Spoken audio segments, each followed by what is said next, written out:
Hi, cute class. This lesson is about how to find elapsed time on a number line. Let's look at the success criteria. By the end of this lesson, I want you to be able to say that you can solve elapsed time problems to the hour, half hour, and quarter hour using a number line. So let's look at an example together. How would you solve a problem like this? A friend invites you to play soccer. Your mother says you may, but you need to return for dinner at 6:30. If you leave at 5, how long do you have to play? So for a problem like this, I could use a clock.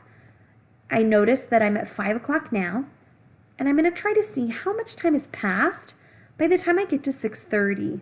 So by now, a whole hour has passed.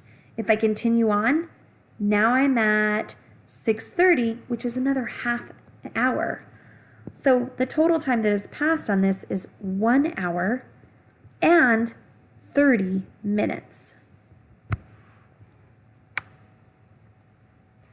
That's what elapsed time is. It's just the change in time or the amount of time that has passed between two different times. So you noticed before we started at 5 o'clock and then we went to 6:30 and found that the amount of time that passed is 1 hour and 30 minutes. To solve elapsed time, it requires you to identify three different things. First, a start time. The start time in our first problem was 5:30. Our elapsed time, we didn't know. That's what we needed to figure out. But we did know our end time was 6:30. And our start time was 5. Then, from 5 o'clock to 6:30, we noticed that our elapsed time was 1 hour and 30 minutes. And that's how much time passed from 5 o'clock till 6:30. Let's look at how this can look on a number line. First, we started at 5 o'clock, and we jumped a whole hour to get us to 6 o'clock. That wasn't quite our end time yet. So then we jumped another 30 minutes to get to 6:30 for a total elapsed time of 1 hour and 30 minutes. Let's try it on this problem. June and her family celebrated Chinese New Year together. Dinner started at 6:15. They played games until 9 and then stayed up to watch the parade and the fireworks. If the fireworks ended at 10:30, how long did they celebrate? You'll notice on this problem, it has 3 different times. We only need 2 times, a start time and an end time. I can see that it says they started the night's festivities at 6:15 with dinner. Then I also notice at an end time that the total night ended at 10:30, which is when they did fireworks. So if I'm looking between 6:15 and 10:30, the distance between those 2 times is how much time has passed, or the elapsed time. So I can start by jumping a few hours. I can see that 6 o'clock to 10 o'clock, there's at least 3 or 4 hours that have passed. So perhaps I'll take a jump of 3 hours to start. If I were to jump 3 hours, then now I'm at 9:15.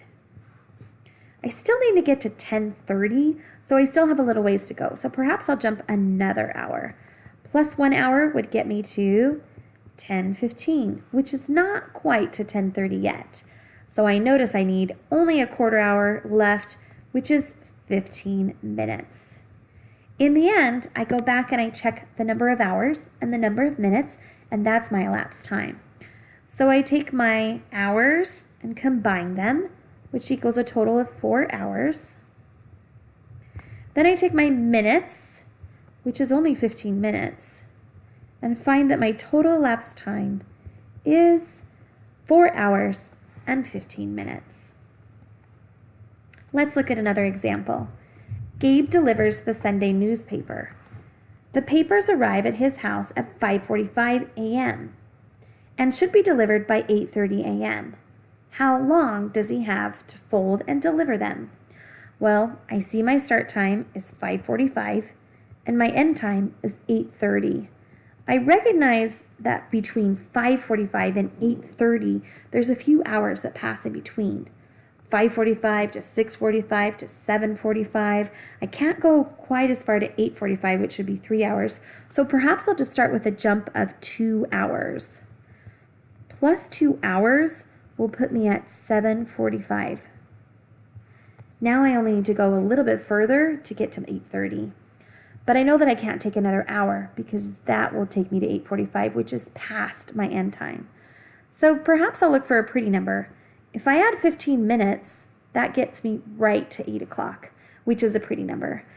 And then I can see from that, I just need to add 30 minutes more to get to 8:30.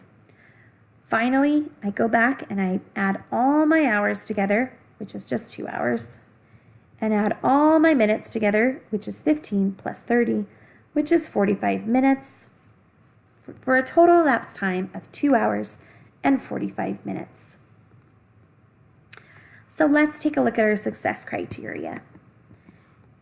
Can you solve elapsed time problems to the hour, half hour, and quarter hour using a number line? If you feel like this is what you can do by now, then we can put a big check mark there. Good work.